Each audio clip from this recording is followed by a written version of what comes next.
Hello everyone, my name is Anish Singh Thakur and welcome back to another episode of the Psychology series. इस psychology series में हम इस book को cover कर रहे हैं, ट्रेडिंग हैबिट्स। स्टीव बंस ने लिखी हुई है एंड बहुत अच्छा कंटेंट है, really like the book. That is why I am sharing all the points with you all simple manner में। ठीक है, तो आज स्टार्ट करते हैं। हमने पिछले वीडियोस तक थिंक 4 वीडियो बनाए हुए हैं, 12 पॉइंट्स कवर कर लिए। 13 चैप्टर को स्टार्ट करते हैं। यहां लिखा हुआ है, trends never turn on a dime, reversals build slowly, the first dip always finds buyer, the first sharp rise always finds sellers. Alan Farley, अब मुझे नहीं पता कौन है एलन फार्ले, गूगल करना पड़ेगा, बट जो भी होंगे अच्छे इंसान, कोई बहुत पहुंचे हुए इंसान होंगे। दैट इज व्हाई स्टीव बंस ने उनका मेंशन किया हुआ है। तो क्या बोल रहे हैं 13th पॉइंट में कि जो रिवर्सल होता है, अगर मार्केट बहुत स्ट्रॉन्ग अप ट्रेंड में है, ऐसा नहीं कि अचानक से घुस जाएगा नीचे, ये बहुत स्लोली बिल्ड होता है। अगर कभी भी किसी मार्केट में एकदम फास्ट डिप आता है, इट ऑलवेज गेट्स बायर, और हमेशा वो ऊपर जाता है। हमेशा जो लोग पैनिक में करके शॉर्ट कर देते हैं, एग्जिट कर देते हैं, they always regret when the dip is coming. And even कभी मार्केट जा रहा है, अचानक से ब्रेकआउट कर गया ऊपर की तरफ, ऐसा नहीं हो सकता कि सीधे वो मून तक चला जाए। ये बच्चा वेट कर रहा है कब से मून जाने का कि सीधे अगर आपका एक ब्रेकआउट आता है, नहीं होता कि सस्टेन कर जाए। सेलर्स आके उस पर सेलिंग करते ही हैं।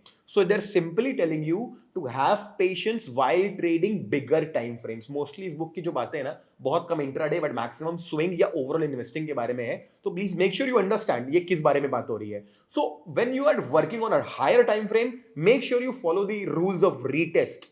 ठीक है, दैट इज वेरी इंपॉर्टेंट। एक चीज और उन्होंने बताया इसमें कि 200 मूविंग एवरेज को हमने पिछली बार डिस्कस किया था, फिर से बोला है कि कभी भी डाउन, जब भी बड़ा शार्प फॉल आएगा और मार्केट ऊपर आएगा और अगर 200 से रेजिस्टेंस लेता है, then it's a round trend. कभी भी बड़ा ब्रेकआउट ऊपर की तरफ आएगा, मार्केट ब्रेक करेगा 200 मूविंग एवरेज और पुल बैक लेता है 200 ईएमए से, then again it's a good buy. So again they have mentioned the 200 moving average. I can not tell you how important it is to use 200 moving average. 14th point, successful trading is doing consistently the difficult thing so often that it becomes your second nature. Richard Weismann ने ऐसा कहा है। वो क्या बोल रहे हैं? Successful trading is all about doing that difficult things so often that ये आपका दूसरा नेचर बन जाए।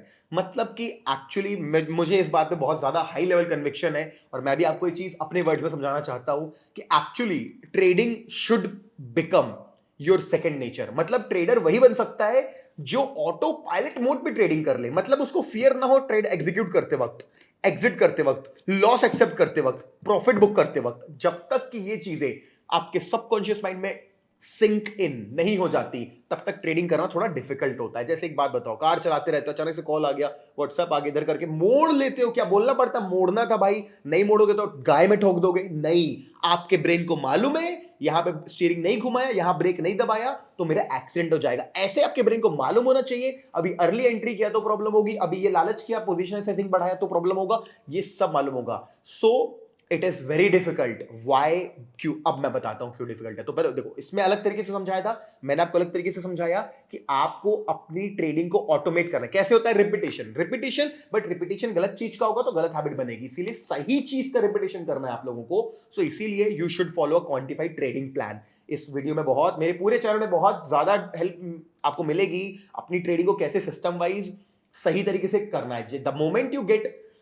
द मोमेंट यू फील कि आपने नई ट्रेडिंग सिस्टम अपना बना लिया है, ट्रेडिंग प्लान आपने बना लिया, आप सही चीजें कर रहे हो, जब तक नहीं लगेगा तब तक तो कुछ हो ही नहीं सकता। जिस दिन आपको मालूम चलेगा कि अब आप सही चीजें की आपने, 4 दिन, 1 हफ्ता, आपका काम है उसको 6 महीने तक उसी कम कैपिटल में ट्राई करना, कम कैपिटल में उसी पे वर्क करना, जब तक कि वो सेकंड नेचर ना बन जाए, then you can increase your capital. और एक बार क्वालिटी आ गई तो कैपिटल का कभी कोई प्रॉब्लम नहीं होता, पता नहीं कैसे, बट अपने आप कैपिटल अट्रैक्ट कर लेता है ट्रेडर, अगर उसको ट्रेडिंग आती है तो। नॉट जोकिंग, दिस इज आपके साथ होगा तो आप बताना हुआ कि नहीं हुआ। सो इस बुक में लिखा है कि यार डिफिकल्ट चीज बार बार करें। तो पता है बहुत इंपॉर्टेंट पॉइंट इन्होंने लिखा हुआ है, मैं रीट्रेड करूंगा वॉरेन बुफे का quote, be greedy when others are fearful and be fearful when others are greedy. है ना? कितने बार सुना, बोर हो गए भाई, ये मत बताया करो। बिल्कुल मैं भी बोर हो गया था जब तक कि मैंने सोचा नहीं, अपने आप में फील किया। यार जब ना सच में जब सब ग्रीडी हो जाते हैं, जब मार्केट में बात होने लगती है कि बाप रे मार्केट तो अभी बूम हो गया है। Just take an example of bitcoin. हर कोई डोज कॉइन का एग्जांपल लेते हैं, हर कोई डोज डोज डोज कर रहा है, जैसे कुछ नहीं मालूम ट्रेडर, हर कोई डोज डोज डोज। मेरे दोस्तों के कॉल आ रहे हैं जो बिल्कुल ट्रेडिंग नहीं करते, जॉब करते हैं, कोई गुड़गांव में रहता है, कोई नोएडा में रहता है, कोई बैंगलोर में रहता है, कोई हैदराबाद में। मेरे मेरे रिश्तेदार मुझे कर रहे हैं, क्या करना है, डोज कॉइन खरीदना है। खरीद लिया लोगों ने डोज कॉइन। पता है कब खरीदा? जब पूरे सोशल मीडिया पे डोज डोज डोज वो डॉग का फोटो चल रहा था। तो क्या लोग ग्रीडी थे? आपको क्या होना था? फियरफुल। वो तो हुए नहीं आप। करना उल्टा चाहिए। फिर क्या होता है? मार्केट फॉल करता है, बिटकॉइन फॉल करता है। अब बिटकॉइन का एग्जांपल लेते हैं, जैसे बिटकॉइन फॉल हुआ, हार्ड तरीके से फॉल हुआ, क्या हुआ? सबको लगा क्रिप्टो करेंसी का एंड आ गया है, नहीं हुआ, फिर वापस ऊपर चला गया।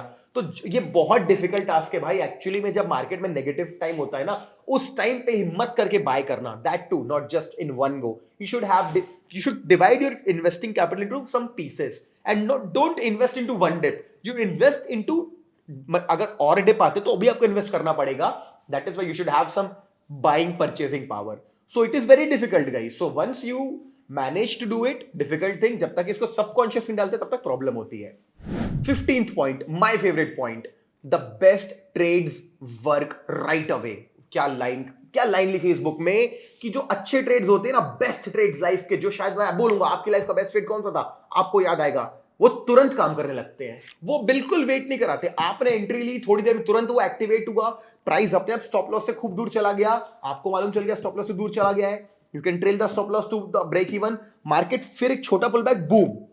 तो जो अच्छे ट्रेड्स होते हैं गाइस, वो बिल्कुल भी आपको टाइम वेस्ट नहीं कराते, वो तुरंत काम करते हैं। इससे बहुत कुछ सीखने मिलता है अपन को। Now talking about trades like these are very little less stress trades. आपको स्ट्रेस नहीं होता कि लॉस हो जाएगा। चैप्टर में सिखाना क्या चाहते हैं? वो ये सिखाना चाहते हैं कि जब भी मालूम चल जाए कि वर्किंग ट्रेड मिल गया है, your focus should not be like on how to manage your loss, but how to manage the winning trade now। कि कैसे ट्रेल करूं, कौन से लेवल पे ट्रेल करूं, और जितना लंबा जा सकता है मेरा विनिंग ट्रेड, उसको उतना लंबा लेके जाऊं। तो समझ में आ गया आप लोगों को? तो this chapter is very important. The best trades work very fast. और मेरी भी लाइफ के सारे जो बेस्ट ट्रेड थे, बिल्कुल भी टाइम वेस्ट नहीं कराया उन लोगों ने। बहुत जल्दी मैंने एंट्री ली, जब भी मैंने एंट्री ली है, उन्होंने बहुत अच्छा परफॉर्म किया है। इस बुक में ये समझाया गया इस टॉपिक को लेकर के कि लोग क्या करते हैं, they try to catch a falling knife और अपना हाथ काट लेते हैं। नो, ये बोल रहे थोड़ा नीचे गिरने का, थोड़ा ऊपर आने दो। या ये बुक में बोल रहे हैं कि पीपल क्या करते हैं, उड़ते हुए रॉकेट को शॉर्ट करने की कोशिश करते हैं। मत करो, उसको थोड़ा नीचे आने दो। व्हेनेवर यू, लोग हड़बड़ी में बाय करते सेल करते हैं, जब एक सिग्नल मिले क्वांटिफाइड तब एंटर करेंगे, तो वही बेस्ट ट्रेड बनते हैं। इस बुक में ऐसे समझाया जा रहा है आप लोगों को। तो आई होप मैंने आपको फिर से 3 पॉइंट्स बुक के हिसाब से, मेरे हिसाब से बताए। ये सारी बातें एकदम तुरंत आपको कल सुबह ट्रेडिंग में काम नहीं आएंगी, या कल शाम को ट्रेडिंग में काम नहीं आएंगी, कल के दिन पे, कि ना स्विंग में ना इंट्राडे में, बट ये लॉन्ग टर्म साइकोलॉजी डेवलप करने में काम आएगा। और बिल्कुल लॉन्ग टर्म अप्रोच रखनी है, कम कैपिटल से काम करना चाहिए। सारे नए ट्रेडर्स को धीरे धीरे चीजें करनी चाहिए। एंड या if you do the right things, धीरे धीरे वो आपका सेकंड नेचर बनते जाता है, ऑटोमेटिक हो जाती है हैबिट्स।